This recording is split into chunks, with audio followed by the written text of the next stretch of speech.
parmi vous. Donc, je vais assister au congrès de l'Association de neurologie du Sud. C'est le troisième auquel je vais assister. Donc, j'ai pratiquement participé à tous les congrès du Sud. Et c'est un vrai plaisir de revenir voir un peu Sfax. Donc, aujourd'hui, on va parler. Marie m'a demandé de parler de la thrombolyse des AVC, que ce soit un cours pour des. Voilà, il ne faut pas que ce soit juste des cas cliniques, interactifs, un atelier. Il faut que ce soit vraiment un cours assez complet. Et elle m'a demandé aussi de voir si un radiologue pouvait venir parler de la thrombectomie. Donc, le radiologue qui fait avec nous la thrombectomie à FES est souvent toujours disponible, mais cette fois, il était en congé normal, avec ses enfants. Donc, il m'a donné quand même sa présentation. Donc, je vais essayer de la traverser un petit peu pour vous, sans que ce soit. Je ne suis pas radiologue, mais bon, on a partagé des cas ensemble et donc on va en discuter, peut-être s'il y a des questions. Voilà, donc ce cours va être un petit peu, il va rappeler les principaux essais cliniques, donc ça va être un petit peu lourd, mais on va à chaque fois essayer de le rapprocher à notre pratique locale, enfin maghrébine, les conditions marocaines ou tunisiennes. Et donc n'hésitez pas à chaque fois, si vous avez des questions, de me poser des questions. Alors, en fait, les AVC, c'est un CEC de vasculaire, donc c'est une cause majeure de mortalité, et nous avions fait en 2009 une étude de prévalence, c'est-à-dire de porte à porte, pour essayer d'évaluer la prévalence. Vous savez, la prévalence, c'est le nombre de sujets qui ont cette maladie à un instant donné. Mais quand on calcule la prévalence, pour les AVC particulièrement, c'est-à-dire une pathologie qui peut tuer, on va calculer que les survivants. Et donc, ça va nous donner une idée sur ceux qui ont survécu et pas sur les décédés. Donc, il faut tenir compte que cette prévalence que nous avons trouvée, donc pour 100 000 habitants, 292 AVC, c'est-à-dire des survivants d'AVC. Ça nous a donné beaucoup d'enseignements et certaines particularités. Bon, AVC ischémique hémorragique, c'est à peu près la même chose que les 85% de l'ischémique, 15% d'hémorragique. Mais les survivants d'AVC dans nos pays, par rapport à d'autres pays occidentaux, sont plus graves. Ce n'est pas parce qu'il y a eu un retard diagnostique ou parce qu'ils n'ont pas été pris en charge, mais on a senti qu'il y avait une certaine gravité. Et donc ces survivants, ce sont des survivants très handicapés. Et ça, c'est très important, on va en rediscuter, même pour la thrombolyse. Alors, pour faire l'incidence, c'est très compliqué et très cher et c'est pratiquement impossible dans nos pays, c'est-à-dire avoir le nombre d'événements, tous les événements, et être exhaustif, tous les AVC qui se passent sur une journée, par exemple. C'est très difficile parce qu'un AVC, il peut rester chez lui, il peut aller en clinique, il peut aller vers le cardiologue, l'interniste, le neurochirurgien, je ne sais pas si c'est comme nous, mais voilà, on ne sait pas trop, on ne peut pas les calculer. Mais on a pu estimer, grâce à cette étude-là, l'incidence. C'est une estimation très, très approximative, c'est-à-dire on disait, on a les événements, les AVC, on a trouvé des AVC dans le porte-à-porte, et on disait à la famille en quelle année. Et donc, sur les années, on peut avoir une sorte d'incidence. Mais il y a aussi les décès. Et donc, on faisait ce qu'on appelle une sorte d'autopsie verbale pour dire, voilà, dans votre famille, est-ce que quelqu'un est décédé ou on vous a dit que c'était le jalta, accident vasculaire, etc. Et on a pu estimer l'incidence à 106 par 100 000 habitants par an. C'est juste une estimation. D'accord? Et donc, au Maroc, on a pu évaluer ça, puisqu'on est à peu près 34 millions, à 100 AVC par jour dans le territoire marocain. Et donc, 100 AVC par jour, qu'est-ce que ça nécessite? De la prévalence, ça veut dire qu'il y a le fardeau et il faut se préparer en termes de rééducation, de prévention secondaire. C'est le fardeau de la maladie. Par contre, l'incidence, c'est comment on va accueillir à la phase aiguë ces gens-là. Donc, sans AVC, est-ce qu'il y a 100 lits de vide? Parce que, vous savez, nous tous, on n'arrive pas à hospitaliser tous les accidents vasculaires. Mais quand on dit ça l'autre jour, j'étais en réunion avec des collègues français spécialistes en neurovasculaire, ils étaient vraiment étonnés qu'on puisse renvoyer un AVC des urgences vers chez lui, parce qu'on n'a ni structure intermédiaire, ni lit pour l'hospitaliser. Ils étaient vraiment choqués. On essaye de faire le maximum. Il y a beaucoup de collègues qui font des unités, mais pour hospitaliser 100% des AVC, même les AIT, eh ben, ce n'est pas possible dans notre contexte. Alors que c'est inimaginable dans d'autres situations. Tous les patients qui présentent un événement vasculaire cérébral, quelle que soit sa gravité, doivent être hospitalisés. Et donc, c'est-à-dire là, c'est pour les autorités, leur dire voilà, on a 100 AVC par jour, il faut qu'il y ait 100 lits vides. Ça veut dire quoi? Ça veut dire que beaucoup plus de lits vasculaires, des patients qui à J2, à J3, et puis des lits vides pour accueillir les 100 autres. Et bien sûr, si vous 100 lits vides par jour, pour accueillir, il faudrait pas compter que sur les CHU. Nous avons 5 CHU au Maroc, et donc il faudrait compter aussi sur les hôpitaux régionaux. Il faut qu'il y ait des lits, qu'il y ait des neurologues, et tout ça, ça peut stimuler un peu les autorités. Et donc, ce qu'on a constaté aussi, c'est que beaucoup de gens, donc, dans nos séries des services hospitaliers, venaient dans les premières heures. Et donc, même sans qu'il y ait de sensibilisation marquée, les gens venaient avant 3. Donc, le patient, il a fait ce qu'il devait faire, il est venu. Mais nous, il dit non, on n'a pas encore le produit, on ne s'est pas encore organisé, vous êtes trop nombreux, on ne s'occupe pas des AVC, rentrez chez vous. Quand on était résident avec Amal, ben, on descendait aux urgences, on disait ah non, vous serez mieux chez vous. On était une petite attitude un peu résignée, mais ça fait une vingtaine d'années, plus, 25. Voilà, d'accord. Et donc, finalement, le souci du neurologue doit être, face à cette attitude un peu plus interactive, un peu plus moins résignée, si je dois limiter la taille de l'infarctus. Vous allez voir juste après que les mesures générales, si elles sont bien conduites, la tension, la fièvre, la glycémie, etc., elles limitent la taille. Mais il y a aussi, on peut limiter la taille en reperfusion. Donc la reperfusion, c'est quelque chose de très important. Et quand on limite la taille, on n'a pas vraiment le souci de déboucher le vaisseau, mais en fait, on améliore le pronostic fonctionnel. Et donc, tout le handicap que ça cause, non pas pour le patient tout seul, mais toute la famille. Quand quelqu'un devient handicapé hémiplégique, ben, c'est tout un équilibre familial qui est très, très perturbé. Donc, c'est une catastrophe dans les familles, dans nos pays. Voilà, donc finalement, pour la thrombolyse, qu'est-ce qu'elle vise à faire? Elle vise à rétablir la circulation sanguine et donc provoquer une amélioration ou, le meilleur des cas, c'est-à-dire carrément transformer l'AVC ischémique constitué en sorte d'accident ischémique transitoire, aucune lésion cérébrale. Et en général, le patient s'améliore, mais il y a quand même à la fin une petite lésion. Donc la limiter au maximum, c'est l'objectif du neurologue. Et donc il doit s'organiser. D'accord? À un certain moment, nous, on avait eu le produit, mais on n'était pas organisé. Les patients venaient, mais on n'arrivait pas à les gérer. On perdait du temps entre le scanner, l'infirmier, le médecin de garde, les urgences. Et le produit était là, mais les patients venaient dans les délais, ils n'étaient pas thrombolisés. Donc il faut aussi être prêt et s'organiser.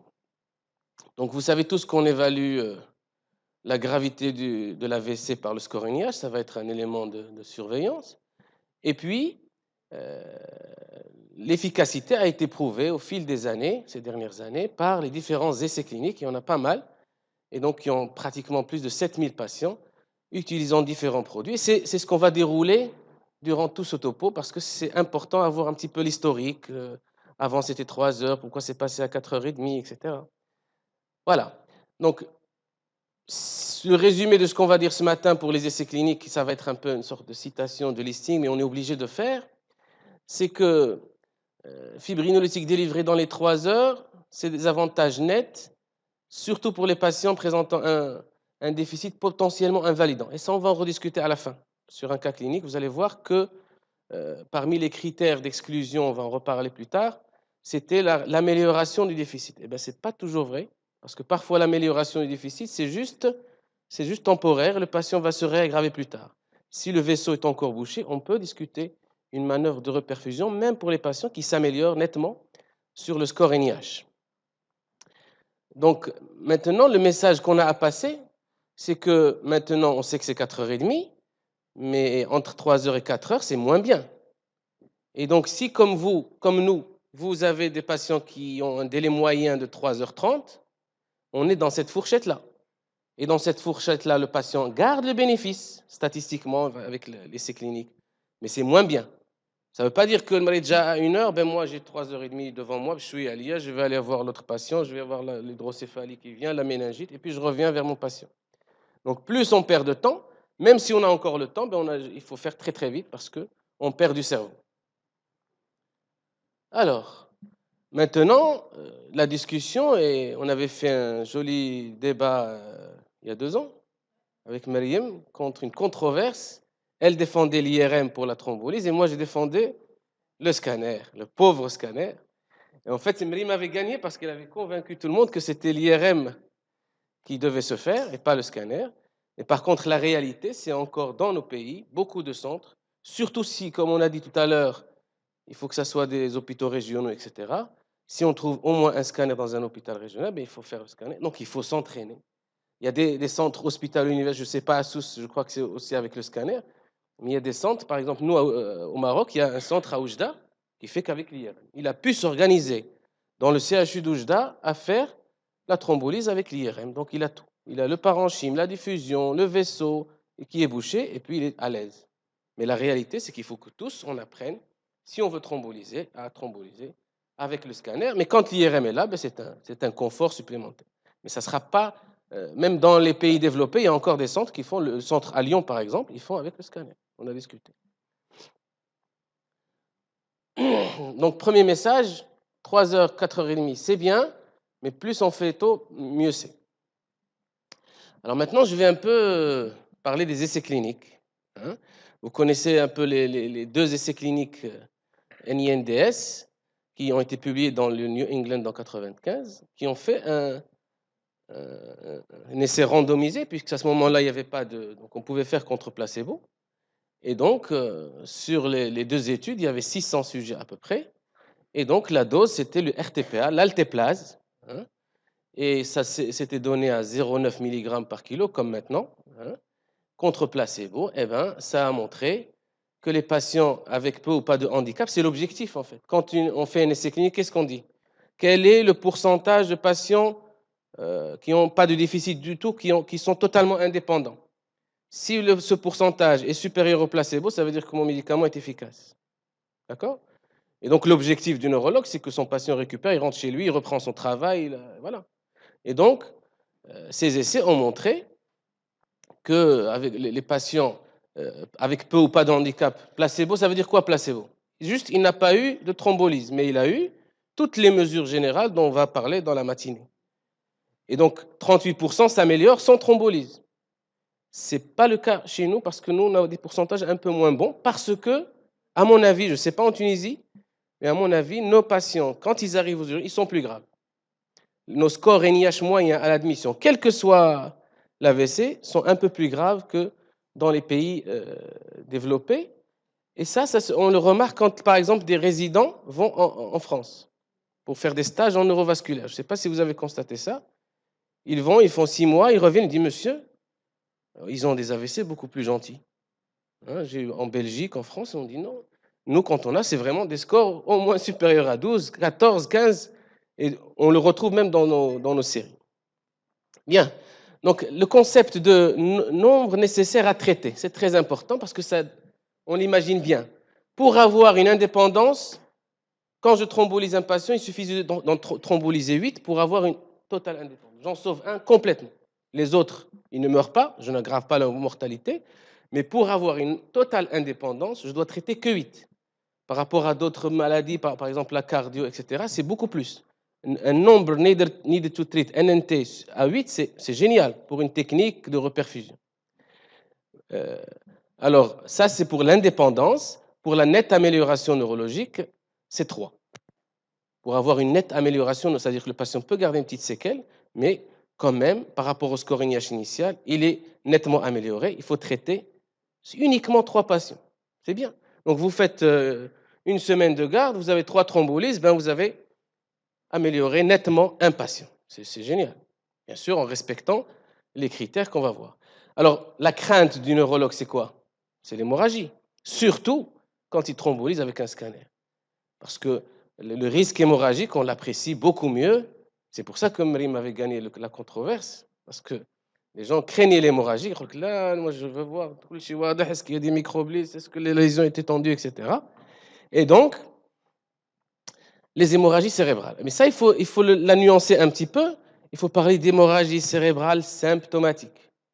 Si vous faites vous hospitalisez des AVC dans vos unités respectives, vous allez voir que quand vous faites le scanner de contrôle de 48 heures, même pour un patient qui n'a pas été thrombolisé, il y a une petite transformation hémorragique.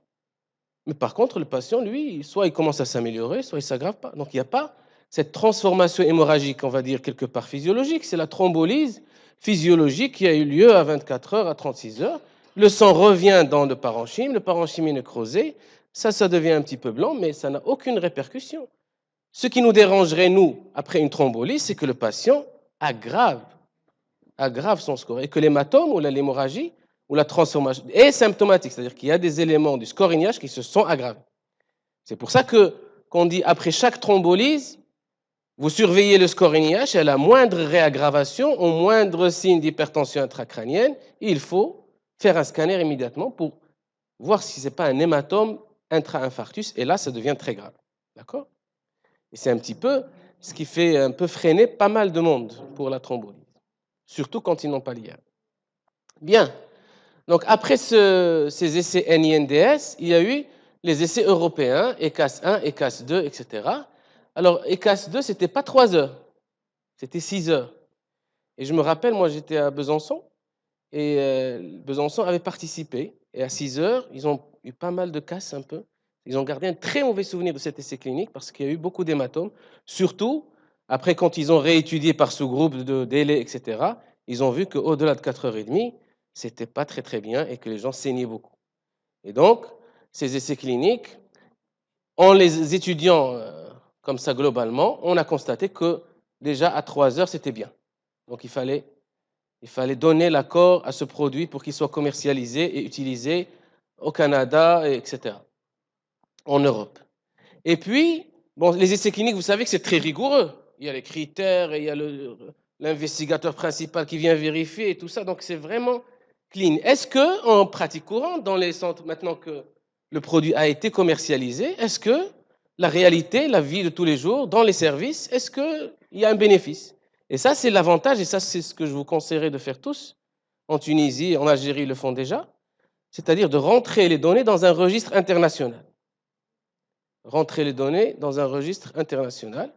Pourquoi? Parce que ça permet de voir un peu les comparaisons des différentes équipes, voir un peu vos résultats par rapport aux autres, discuter des délais, comparer. Ça permet d'améliorer un peu les conditions des patients. Et donc, les registres internationaux multicentriques, ils font des publications. Qu'est-ce que c'est que ces publications? C'est des patients de tous les jours, de la vie de routine. Est-ce que le bénéfice constaté dans les différents essais cliniques qui a donné l'approbation à ce médicament, est-ce qu'il est bon? Est-ce que ça marche dans la vie courante? Et donc, dans la vie courante, ça marche, puisque ce registre site auquel nous participons avec nos amis algériens, 23 000 patients à ce moment-là, 650 centres, 25 pays, Asie, Amérique latine, etc. Eh bien, ils ont remarqué que le taux de complications était le même que les essais cliniques. Donc, mais à condition de respecter les critères. Parce qu'ils ont constaté aussi que quand on violait quelques critères, eh ben, les résultats n'étaient pas bons. Mais quand on respectait les critères et les équipes qui respectent les critères, il n'y a aucun problème donc dans la vie de tous les jours. Voilà. Alors maintenant, bien sûr, à 3 heures, ça limitait beaucoup le nombre de patients. Parce que quand le patient juste dépasse 3 heures, ben, puisque l'appétit vient en mangeant et qu'on voit que les patients, c'est spectaculaire pour eux, on aimerait bien un petit peu augmenter, un petit peu violer quelques critères, etc. Et donc, la méta-analyse de tous les essais dont j'ai parlé, c'est-à-dire ECAS 1, ECAS 2, Atlantis et NINDS, elle s'est intéressée à cette petite tranche horaire de 3 heures à 4h30 pour voir est-ce que le bénéfice est là. C'est ce qu'on a dit en introduction. Eh bien, voilà. Donc, qu'est-ce qu'on a remarqué en faisant cette méta-analyse? Donc, 3670 patients, c'est quand même une très, très grande série. Que le temps, on dit le temps, c'est du cerveau. Les cardiologues disent time is muscle, nous on dit time is brain. Mais du temps perdu, c'est du cerveau perdu. Time lost is brain lost. Et le bénéfice, ça c'est un message très, très important, diminue avec l'allongement des délais. En moins de 90 minutes, on multiplie par 2,5 quand on thrombolise à moins d'1h30. C'est-à-dire, pas le patient est venu à 1h30, c'est-à-dire qu'on est arrivé à la seringue autopousseuse, à l'altéplase, dans la veine. Si c'est moins d'1h30, c'est génial parce que c'est 2,5 fois plus de chances d'avoir d'excellents résultats, c'est-à-dire un ranking. J'espère que vous avez vu le ranking, il est à 0. D'accord?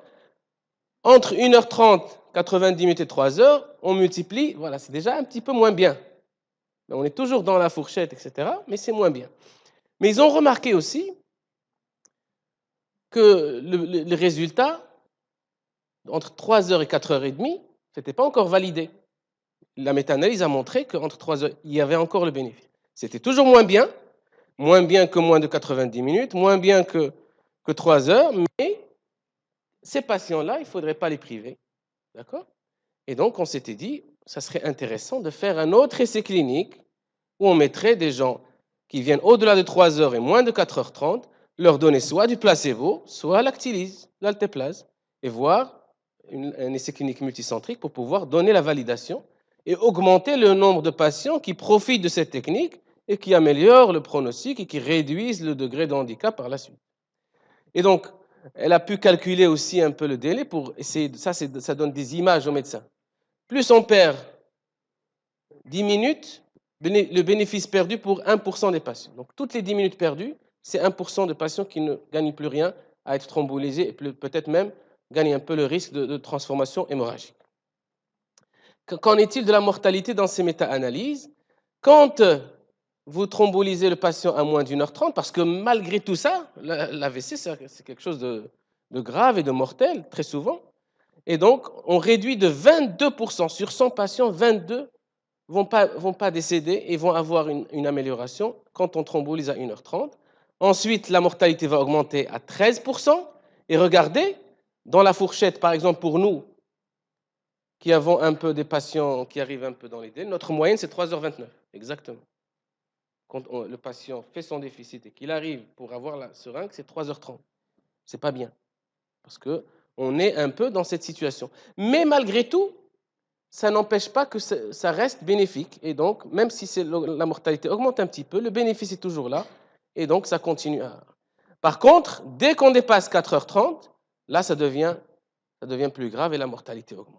D'accord?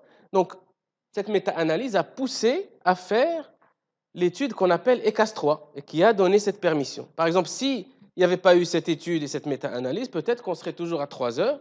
Et à 3 heures, on n'aurait pas maintenant, par exemple, nous, 168 patients. On aurait eu quelques-uns parce que, voilà, c'est très, très court, la fourchette de 3 heures. Et donc, l'ECAS-3, qu'est-ce qu'elle a fait? Elle a confirmé donc, les résultats initiaux. Les patients gardent un bénéfice comme dans la méta-analyse. Et là aussi, on a parlé de l'IRM et du scanner. Même dans les CAS3, la majorité des patients, c'était des scanners. Ce n'était pas des IRM. Dans les essais cliniques. Ça veut dire que le scanner garde sa place. Alors, les hémorragies symptomatiques, si les patients, le groupe non traité, entre 3 heures et 4h30, c'était 0,2%. 2,4% d'hémorragie symptomatique. D'accord? Parce qu'il y a vous allez trouver dans des articles des auteurs qui calculent le nombre de transformations hémorragiques faites au scanner à H24. Et donc là, vous allez parfois trouver des pourcentages un peu plus élevés. Mais l'hémorragie symptomatique, elle est de 2,4%. Et ce qui est important, c'est que la mortalité n'est pas augmentée de façon significative. C'est ce qui a permis de donner cette approbation. Alors, on revient à notre nombre needed to treat. Nombre de patients nécessaires à traiter pour avoir une indépendance supplémentaire. Bon, il est un peu plus important, il est de 14 par rapport à tout à l'heure, que c'était 8. D'accord? Et le nombre pour avoir au moins une amélioration et pas une aggravation, c'est quand même pas mal encore, c'est 8. Et donc, qu'est-ce qui s'est passé après cet essai clinique? Eh bien, l'approbation a été donnée aussi pour ce délai, c'est-à-dire jusqu'à 4h30. La même chose, ça c'était l'essai clinique, on revient à la vie courante. Et la vie courante, c'est les registres internationaux. Et là, sur ces registres, ils ont publié un article, 2316 patients qui sont donc dans cette fourchette, toujours les mêmes centres, les mêmes pays. Et ça a été publié et on voit que le bénéfice existe même dans la vie de tous les jours et que les patients s'améliorent au même titre avec le même nombre d'hémorragies, pas de problème c'est pas plus grave, d'accord? Alors il fallait faire attention aux critères d'éligibilité, on va en parler, hein, parce que l'âge, donc il fallait faire attention à l'âge, il fallait faire attention quand on est au-delà de 3 heures, quand le scoring IH est très élevé, ça nous dérange un petit peu. Quand le sujet est âgé, ça nous dérange un petit peu. Et ils avaient proposé d'exclure complètement des gens qui sont sous anticoagulants. Vous savez que quelqu'un qui est sous anticoagulant et qui fait un AVC ischémique, Si l'INR est inférieur à 1,7, on peut le thromboliser. Par contre, pour cela, ils avaient proposé que de 3 heures à 4h30, il fallait être strict. Un patient qui prend des anticoagulants, même si son INR n'est pas très élevé, éviter de donner pour éviter ce risque hémorragique. Qu'est-ce que ça veut dire? Que plus on va en retard vers le délai, plus on tarde à thromboliser, plus le patient vient tard, même s'il reste dans la fourchette, plus le risque hémorragique est important. Et donc, il faut faire attention à tous les facteurs qui sont susceptibles de donner une transformation hémorragique. Alors, c'est toujours la même chose. Donc, la méta-analyse a montré que pour 6000, en 2014, sur 6000 patients, elle a pris tous les essais cliniques randomisés et indépendamment de l'âge, la gravité initiale, et même si on augmente le risque hémorragique, le bénéfice est toujours là quand on thrombolise à 4h30. D'accord? C'est une répétition, mais je veux insister un peu sur ça et insister sur le fait que 4h30 ne veut pas dire qu'on a le temps. Quand quelqu'un vient à 1h, à 30 minutes, on a eu une fois un patient à 30 minutes. D'accord? La meilleure situation, c'est quand le patient est hospitalisé. Il est en cardio, il fait son essai pratiquement dans les minutes qui suivent. On a le scanner, on a tout et on doit prendre une décision très rapide. Et c'est la situation idéale. Et souvent, le scanner, bien sûr, est tout à fait normal. Alors, le produit qu'on utilise pour la thrombolyse, et là aussi, on va avoir peut-être une discussion plus tard, c'est l'altéplase. C'est lui, tous les essais cliniques, surtout ceux dont j'ai parlé, ça a été fait avec l'altéplase. Vous avez des ampoules de 50 mg, de 20 mg, de 10, et il faut calculer la dose et puis vous décidez. Il ne faut pas gaspiller. Donc, si vous pouvez utiliser que l'ampoule de 50, c'est bien. 50 plus 10, c'est bien.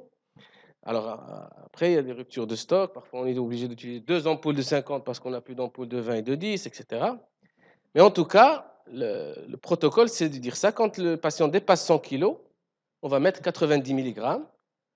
Et après, on a donc des tableaux tout faits parce qu'il ne faut pas continuer à calculer, ça fait perdre du temps. Donc, dans les dossiers des patients, il y a j'imagine tout le monde le fait, il y a donc des rapports, des tableaux. À 60 kg, voilà 54 mg en tout, 10% de la dose en 1 minute et le reste à la seringue goutte au pouce.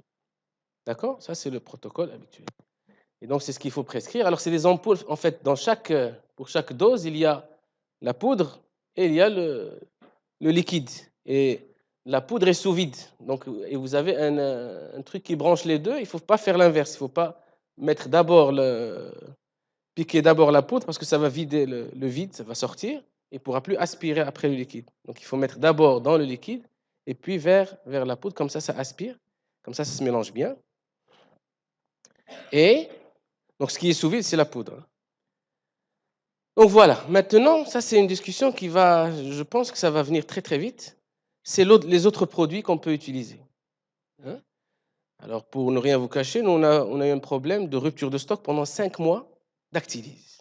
Mais on a les cardiologues à côté qui font depuis très longtemps déjà. Quand nous on était à 0, ils étaient déjà à 100 thrombolyses quand on a démarré notre première thrombolyse. Et donc ils ont la métalyse. D'accord? Et dans certains centres hospitaliers de santé publique, il y a la métalyse mais pas l'actilyse. Et donc, ça serait peut-être intéressant de voir ce qui se passe ici. Et puis, donc, en 2010, il y a eu un essai clinique, un petit nombre, 112 patients, mais c'est quand même pas mal, qui a comparé les deux. Il a comparé les deux, mais la métalyse avec plusieurs dosages. 0,1, 0,25 mg et 0,4, un peu comme la dose de l'infarctus du myocarde. D'accord? Eh bien, cet essai a été arrêté très vite parce qu'il y avait beaucoup d'hémorragie à la dose de 0,4. Voilà. Donc, ça a un petit peu bloqué les choses.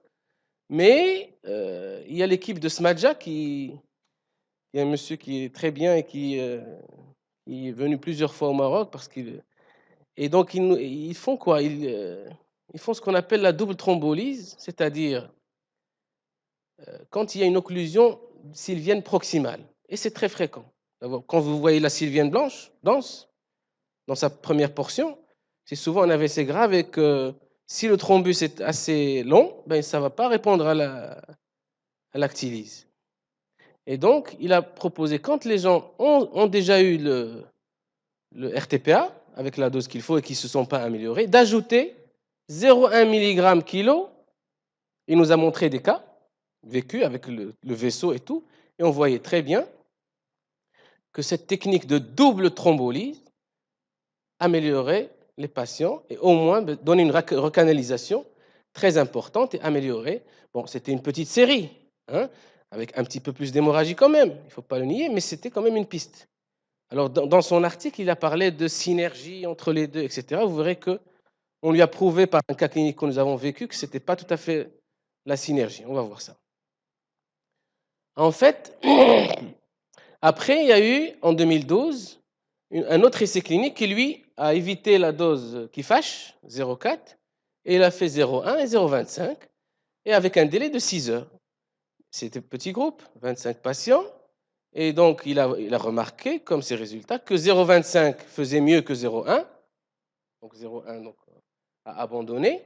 Ça, ce n'est pas en double thrombolyse, ça, c'est uniquement la thrombolyse avec la métallyse. D'accord? Et que 0,25 était supérieur à l'actilyse. D'accord?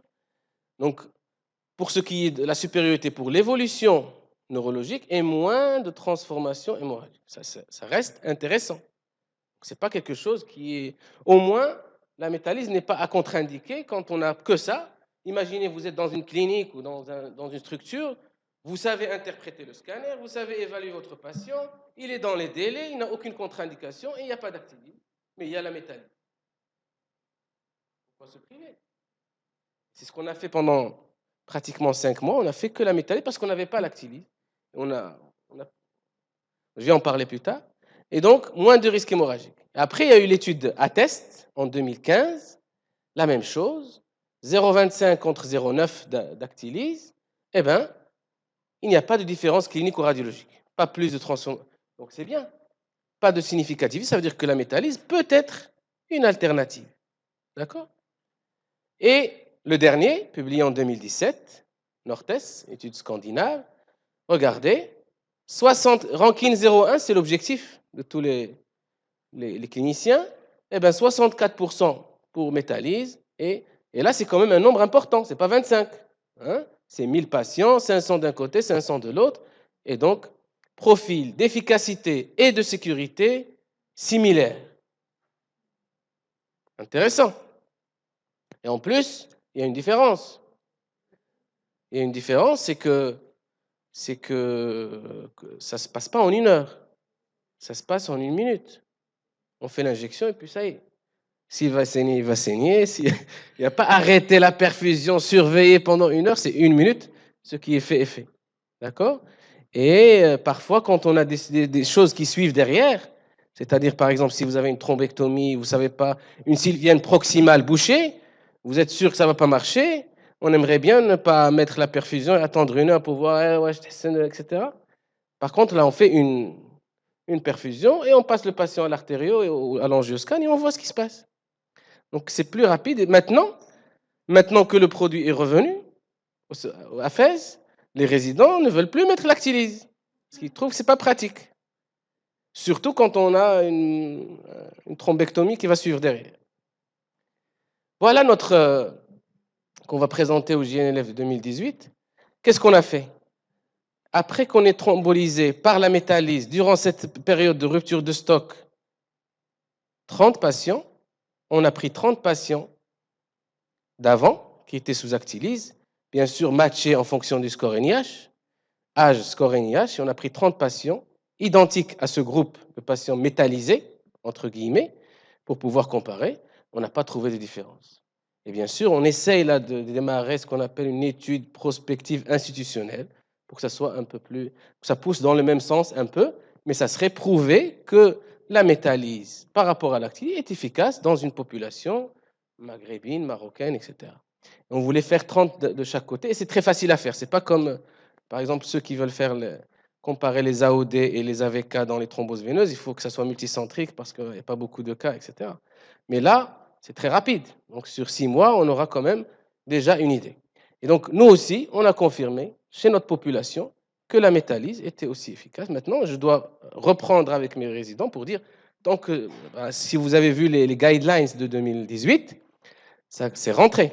Ils ont parlé de la métallyse comme alternative, etc. Ce n'est pas encore un choix, mais ça commence à rentrer et donc ça va venir.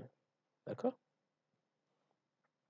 Alors ça, c'est juste pour savoir qu'il y a aussi d'autres essais cliniques, d'esmotéplase, mais c'est abandonné puisque c'est négatif. C'est une étude négative, c'est un autre fibrinolytique, mais c'était négatif, donc on oublie. Maintenant, on va parler un petit peu de la thrombolyse intra-artérielle, qui a un petit peu été la période où il n'y avait pas de thrombectomie, où ce n'était pas encore confirmé. La thrombolyse artérielle, qu'est-ce qu'elle a d'intéressant? C'est que l'agent fibrinolytique, on va le mettre sur le thrombus. On va le déverser immédiatement sur. Donc, ça sera globalement sur le patient une plus petite dose, donc moins de risque hémorragique. Et puis, donc, on va voir qu'on va recanaliser plus par rapport à une thrombolyse intraveineuse où le produit va circuler dans tout l'organisme. Et bien sûr, quels sont les inconvénients de la thrombolyse intra-artérielle? C'est qu'il faut qu'il y ait tous les centres qui soient équipés d'une artériographie, et c'est plus de temps, hein, parce qu'il faut faire rentrer le cathétérisme, aller vers le thrombus, etc. Parfois, ça prend plusieurs minutes, plusieurs heures. Donc, les inconvénients, c'est surtout d'ordre logistique et EDA, mais c'est quand même séduisant de pouvoir ne pas prendre trop de risques hémorragiques, surtout pour des patients qui auraient un risque hémorragique supplémentaire, à aller déposer du produit à plus petite dose, en intra-artériel, au contact du thrombus, avec une recanalisation intéressante. Et donc, PROACT 2, c'est une étude qui a comparé quoi?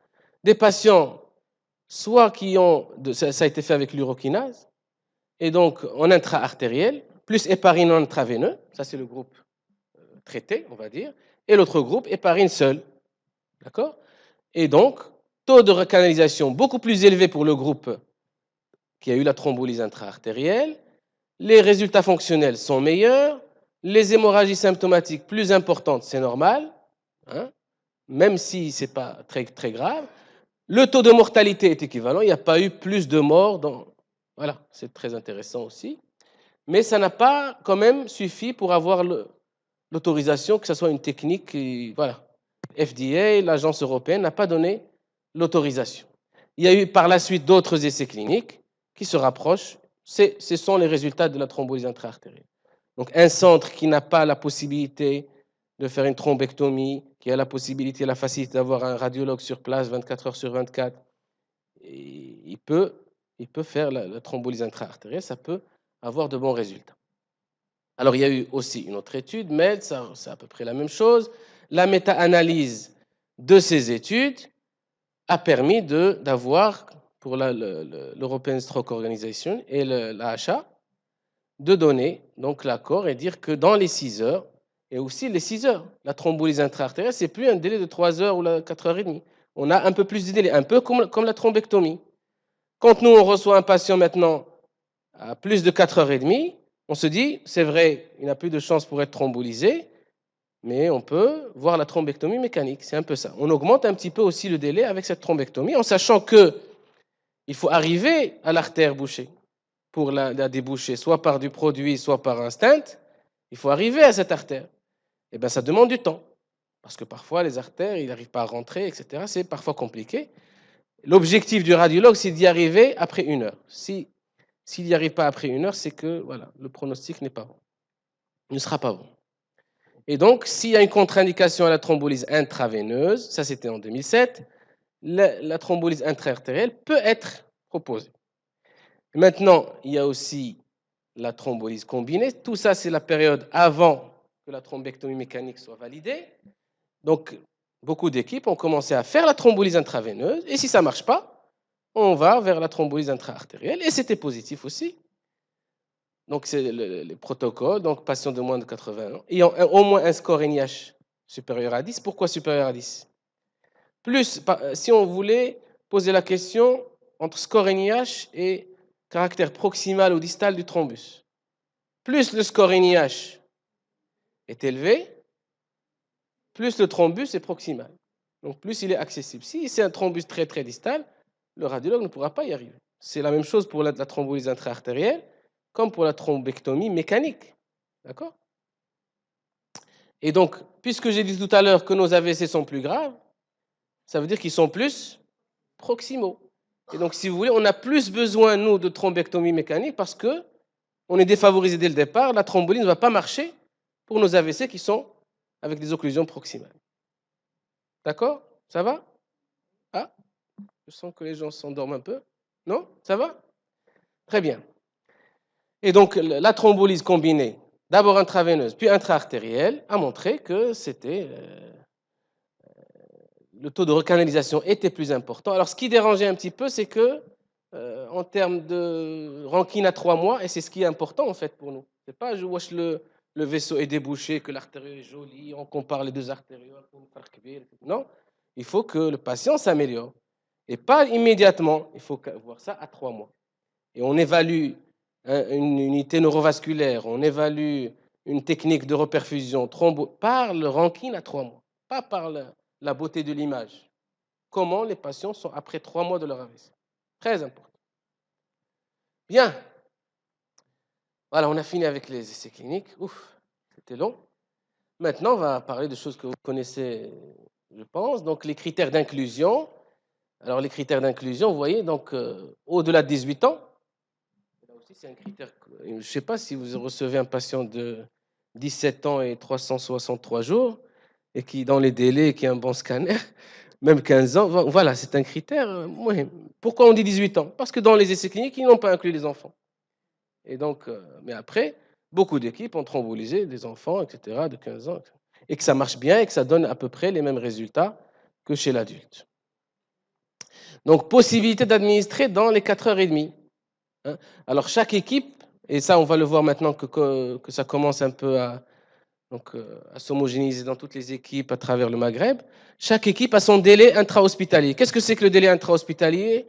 Quand le patient pose le pied aux urgences, le délai qu'il prend pour avoir son actylyse, son thrombolyse, sa thrombolyse dans la veine. Ce délai-là, il peut être d'une heure, il peut être plus ce délai va augmenter, plus les choses seront moins bien. Et donc ce délai, il va falloir à chaque fois l'améliorer.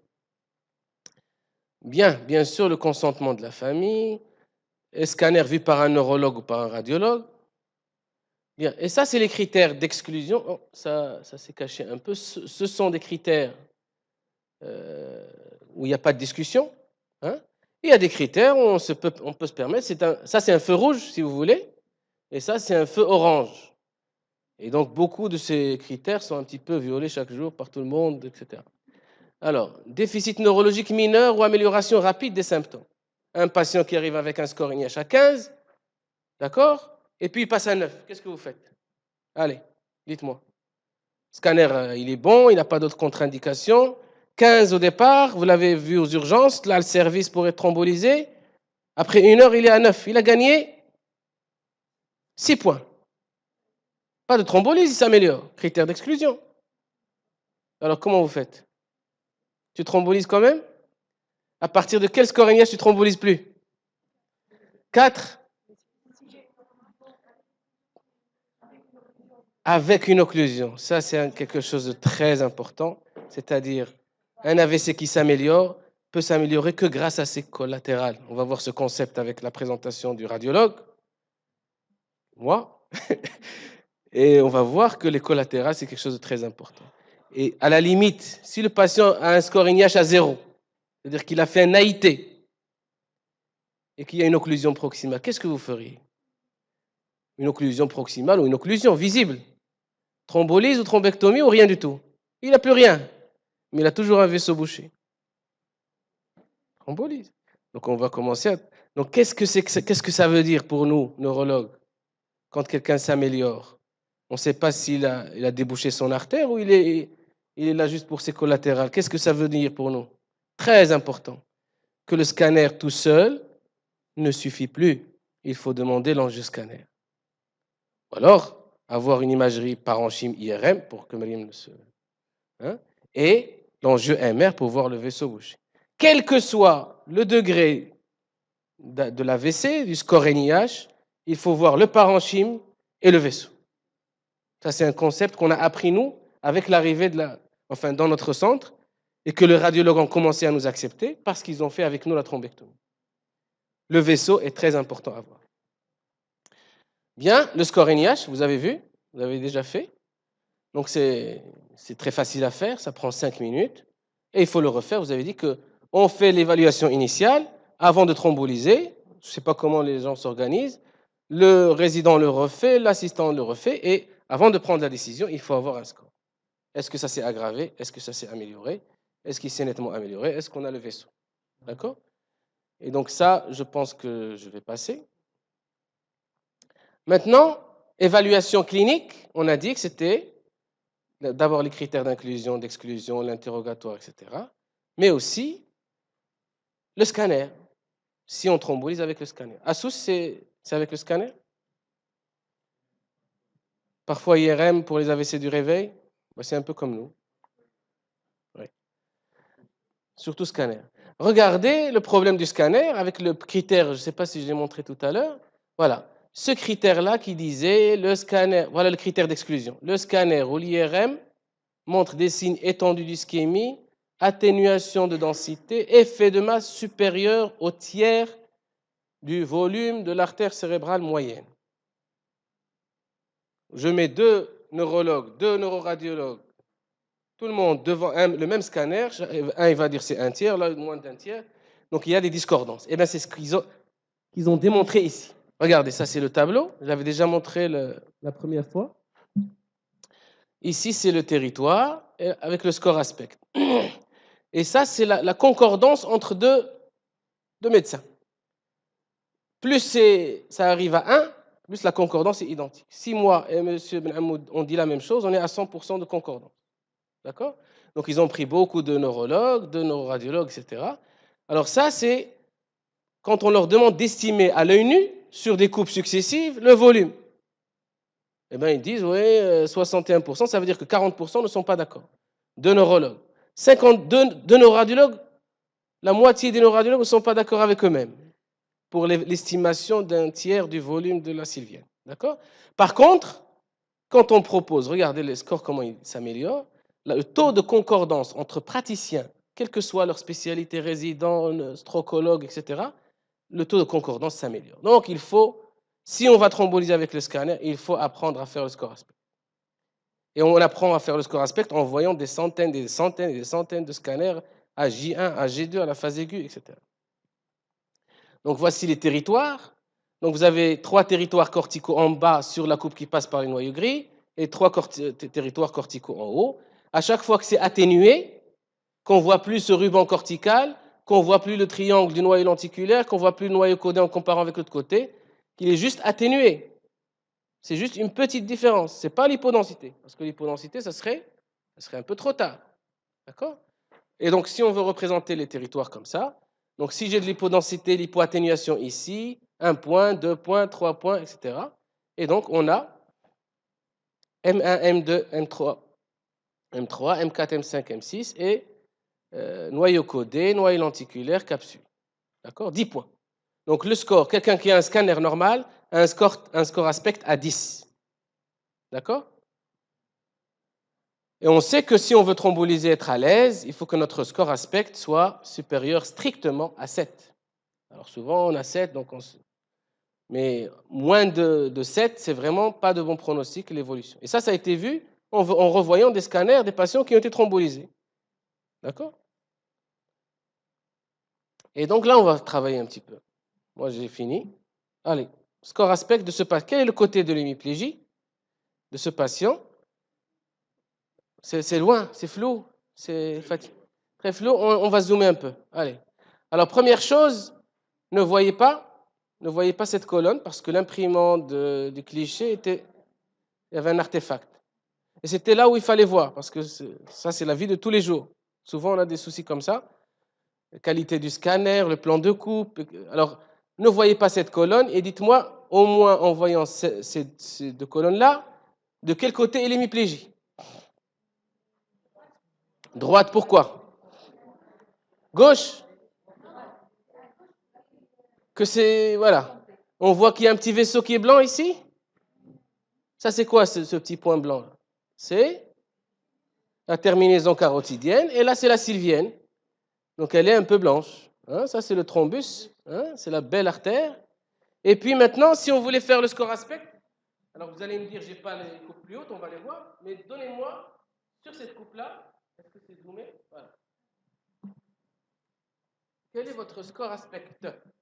vous êtes en situation de thromboliser un patient, voici son scanner, il a tous les critères, il a un score NIH à 15, il a une grosse aphasie, une grosse hémiplégie, et vous avez le scanner, il faut prendre une décision, l'infirmier vous attend.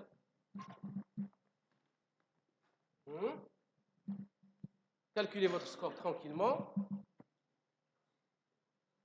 Micro, s'il vous plaît. Alors, on voit mieux ici? Qui thrombolise? Minuit. Vous avez appelé votre astreinte, il ne répond pas. Majesh. Le patient attend. Il est à 3h30, la moyenne. Qui thrombolise? Levez la main. Wahd. Jouj. Là, tu as levé la main? Non. Qui ne thrombolise pas? Pourquoi? Pourquoi? Donc, j'ai calculé l'aspect, il est à 7. Parce qu'il est à Qu'est-ce qu'il a 7. perdu comme point? Donc, pour le noyau lenticulaire, pour la capsule et Noyau pour le ruban insulaire. Sa partie haute pour le ruban insulaire, je ne le vois pas. Est-ce que si on voit cette coupe-là, on est vraiment. C'est un scanner qui est bien fait en termes de plan de coupe. Non, c'est un peu asymétrique. Est-ce qu'il n'y a pas d'asymétrie de coupe? Et donc, noyau codé, est-ce que c'est différent? Non. C'est la même chose. Noyau lenticulaire, il est perdu. Est-ce que l'aspect du cortex que vous voyez là est le même qu'ici? Non. Non, on voit celle-là. Donc ici, est-ce que M1 est perdu, M2, M3 par rapport à l'autre côté? Donc il perd combien de points? Non, 4 points. 4 points. Alors maintenant, la coupe d'en haut, celle-là. Combien vous lui faites perdre de points? Aucun? Score NIH à 15, 3h30. Pourquoi tu ne thrombolises pas? Franchement, théoriquement, il a un 6, normalement. Un 6 au moins. Et donc, si on peut imaginer que si on voulait limiter la lésion, regardez, elle serait quand même comme ça. Et c'est ce qu'il faut apprendre à voir. Que c'est une lésion qui est déjà, c'est du territoire déjà perdu. C'est ça l'hypothèse de départ. Tout territoire hypoatténué sera perdu après. D'accord? Et donc, nous, on a calculé le score NIH, on a mis M1, M2, M3, noyau lenticulaire et insulaire. On n'a pas fait perdre de points ici parce que ce n'est pas atténué et donc le cortex est visible. Il y a un petit effacement des sillons par rapport à ce côté, mais on n'a pas retenu. Et donc, avec ce score aspect, qui va thromboliser? Non. L'âge, qu'est-ce que tu voudrais comme âge pour changer d'avis? C'est on va dire 60 ans.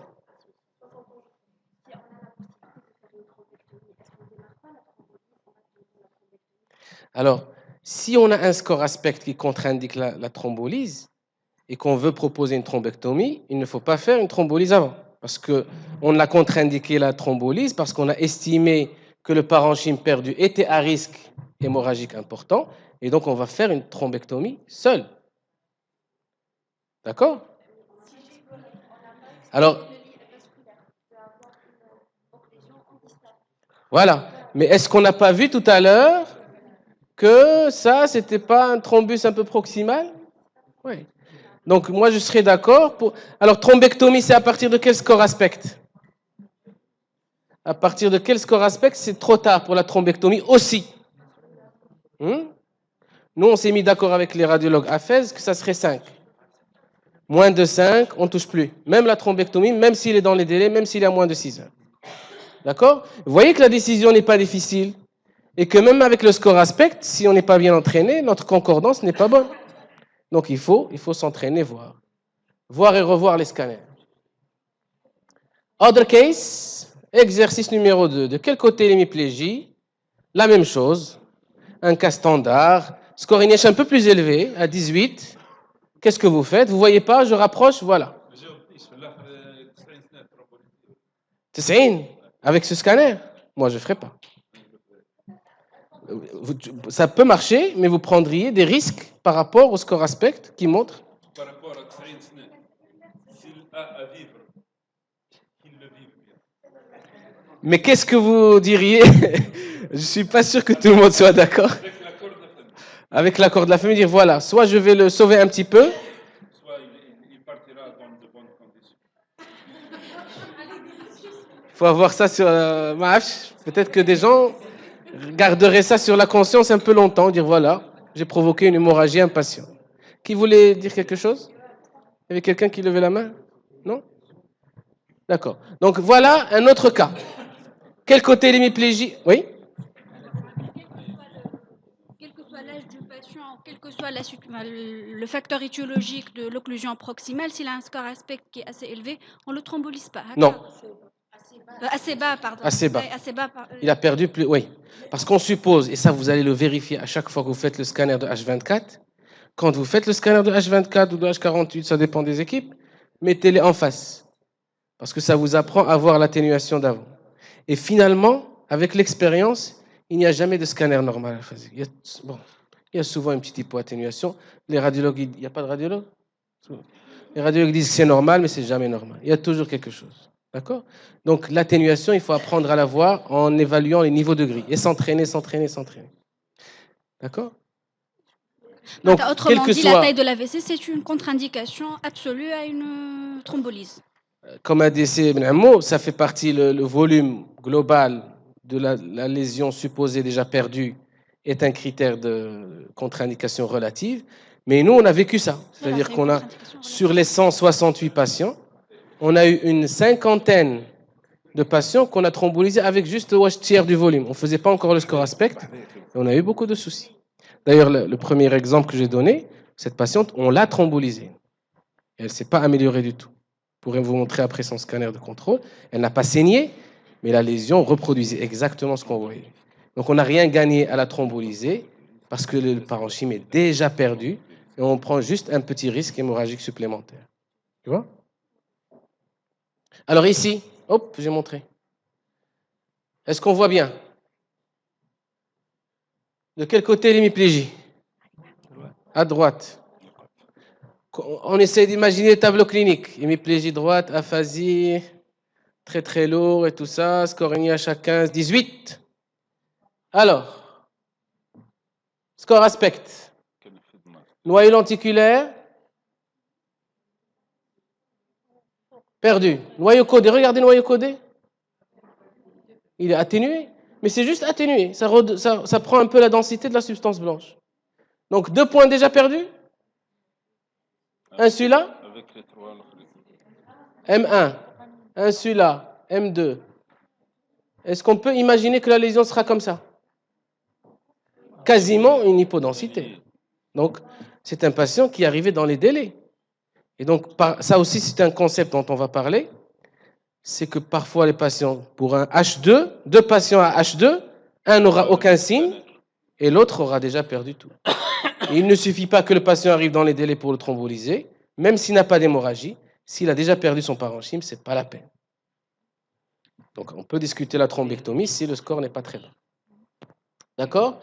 Donc, ici, nous avions retenu noyau codé, noyau lenticulaire, insula, M1, M2, M3, M4, M5, M6.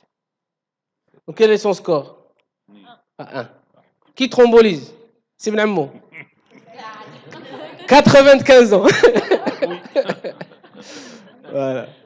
Bien. Donc, entraînez-vous. Après, bon, ça c'est l'évaluation plus tard pour voir un peu est-ce que vous avez vraiment rendu service à votre patient. C'est à 3 mois. Alors, s'il est décédé, ça serait 6. Et donc, quand vous faites vos scores de ranking, mettez quand c'est 6, mettez-la. Quand vous appelez au téléphone et que le patient est décédé, pour évaluer vos séries, il faut avoir les 6 aussi. Parce qu'on ne peut pas avoir que les 5. Donc, dans toutes les études. Et voici une observation toute fraîche. Alors, j'étais d'astreinte. Et donc, c'était le 7-3 2018. Là, c'est un patient de... Ah, je n'ai pas effacé le nom. Je l'ai effacé. Alors, le 6 mars à 19h, il arrive. Il a un délai de 1h35. L'examen général, tac, tac, score INH à 18. Donc la résidente, c'était sa première garde. On vient d'accueillir un nouveau résident. Donc voilà. Donc avant, on se déplaçait. Pendant plusieurs années, on s'est déplacé. À chaque fois qu'il y a une alerte, maintenant, on voit d'abord le scanner avant de se déplacer. Voilà son scanner. Ça, c'est quelque chose de très intéressant. Qu'est-ce que vous en pensez? Donc, on a pris 10 minutes pour faire le scanner. Symptomatologie, devine. Hémiplégie gauche, héminégligence sévère, anosognosie, dysarthrie, aphasie, paralysie faciale à 2. Le déficit moteur, il est coté à 3, mais il est conscient. D'accord? Alors, scanner. Qu'est-ce qui vous étonne? Qui peut se mouiller ici? Lésion? Lésion ancienne. Donc, qu'est-ce que tu fais?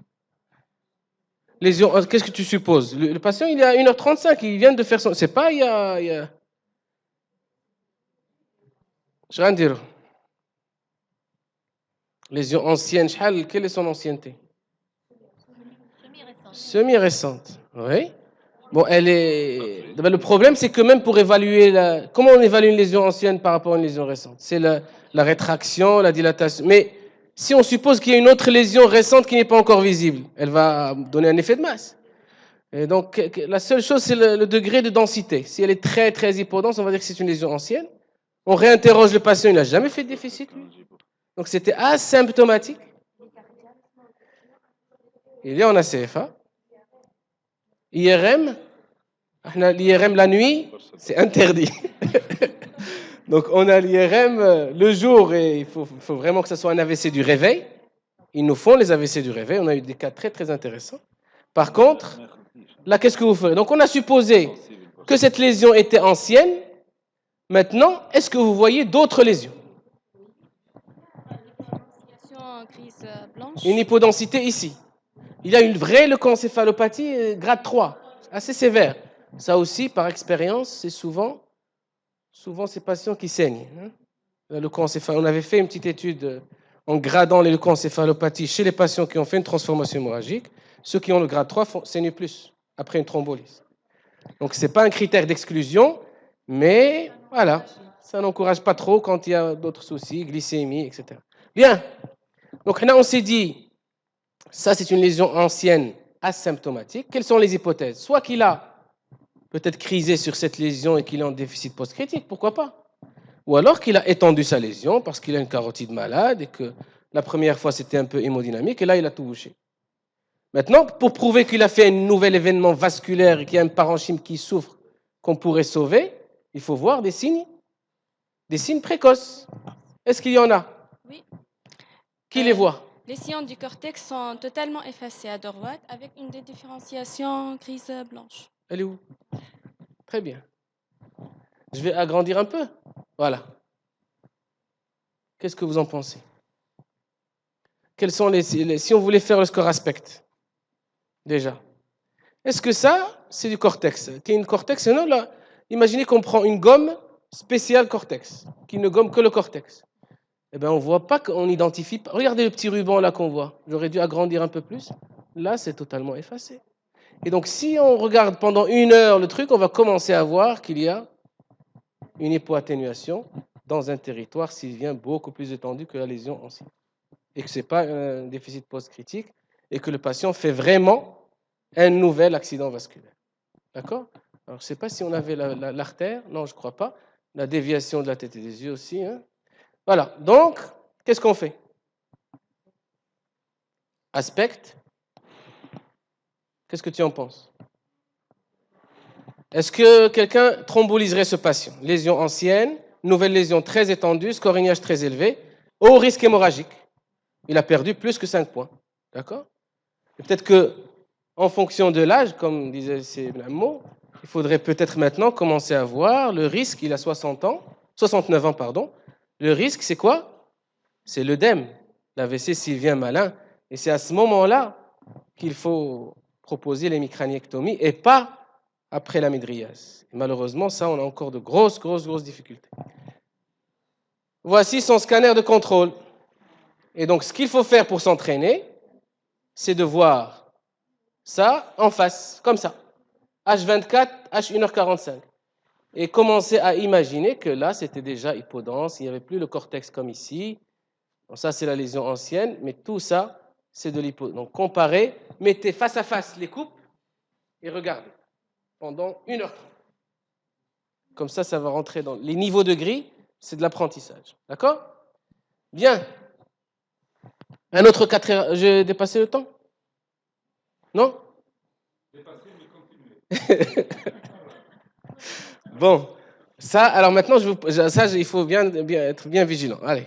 60 ans, diabétique sous insuline, alerte thrombolyse, score NIH à 10. Et on lance le bilan et voici son scanner. À part le diabète, rien de spécial. D'accord? Hémiplégie droite, voici son scanner. Hémiplégie droite. Le scanner, je vous le donne comme on l'a eu. Hein? Qu'est-ce que vous voyez? Une sorte de leucoencéphalopathie, etc. C'est flou. Oui. Qu'est-ce qu'on fait? Quand on ne sait pas, on fait ou là on ne fait pas? Donc je vous remets la clinique. Hémiplégie droite soudaine, 60 ans. La glycémie est à combien? Pourquoi? L'hypoglycémie peut se manifester par... Donc, quand vous thrombolysez avec le scanner, il est strictement interdit de penser à la thrombolyse alors qu'on n'a pas une glycémie. D'accord? Et c'est ce que je voulais passer comme message. Glycémie à 0,2. Resucrage, le patient a un score NIH à 0. Et donc, le risque chez les gens qui thrombolysent avec le scanner, c'est de thrombolyser des hypoglycémiques. Et pourquoi c'était comme ça? Et le patient a eu le scanner alors qu'on n'a pas encore la glycémie? Parce qu'on n'avait pas le dextro. On attendait la biologie. Donc, donc on envoyait le patient au scanner. Et donc 0,2. Donc maintenant, on a dans la trousse du résident un appareil dextro.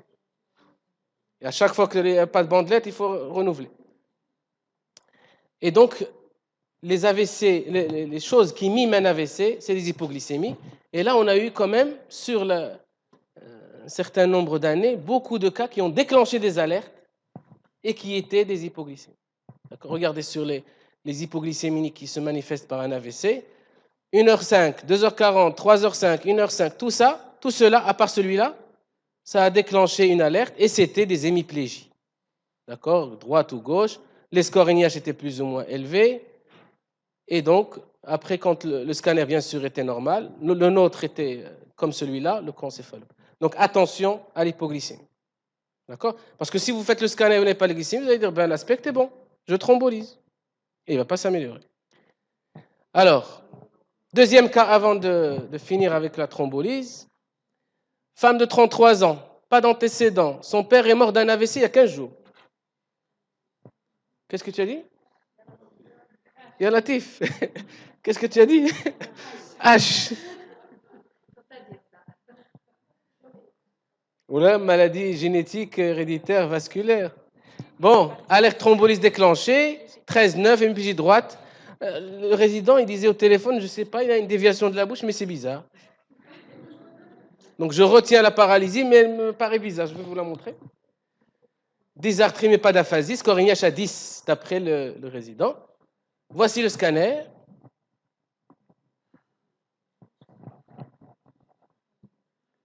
Quel côté l'hémiplégie?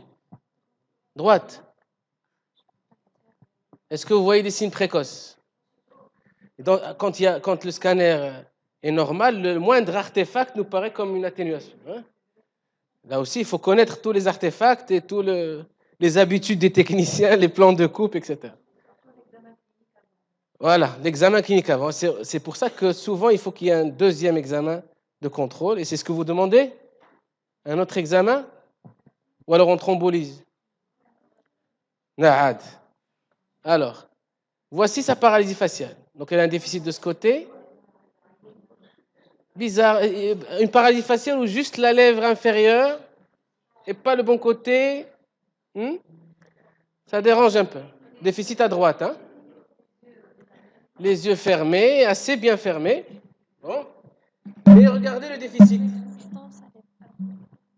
Là, on va...